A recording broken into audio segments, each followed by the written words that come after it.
Yarmul Rocks Festival is packed to capacity. More than 1,000 people have come to this tiny village to show support for this year's theme, tolerance. The refugee crisis is testing few European nations as hard as Germany, which is braced to receive as many as 800,000 asylum seekers. 2 weeks ago, someone burnt down Horst and Birgit Luchmeyer's barn. They suspect it was neo-Nazis.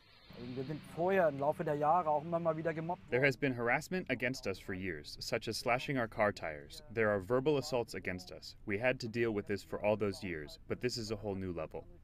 On stage, politicians vow support for the Luchmeyers' cause. But just 100 metres away, a very different message. Now, the situation in this tiny hamlet is really quite bizarre. On the one side, there's this concert going on under the theme of tolerance. On the other side, under the watchful eye of some police officers, are the Luchmeyers' neighbours.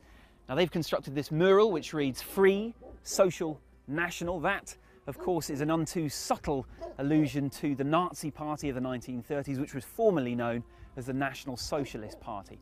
And just a few metres away as well is a sign which points towards Hitler's birthplace.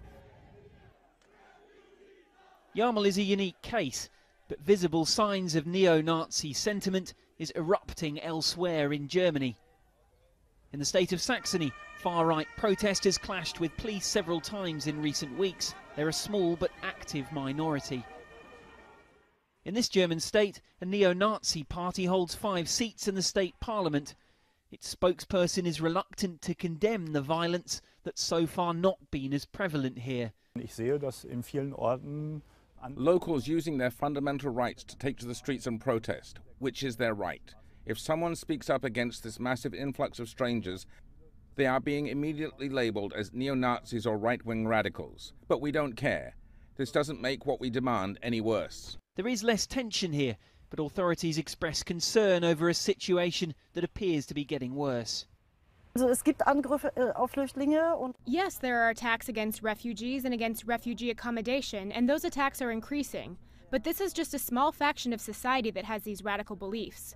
What is much worse is that there is resentment growing out of the middle of society, and there is xenophobia because people here are not used to dealing with foreigners. Here the Luchmeyers' message resonates, as it does with the thousands of pro-refugee demonstrators in Dresden on Saturday.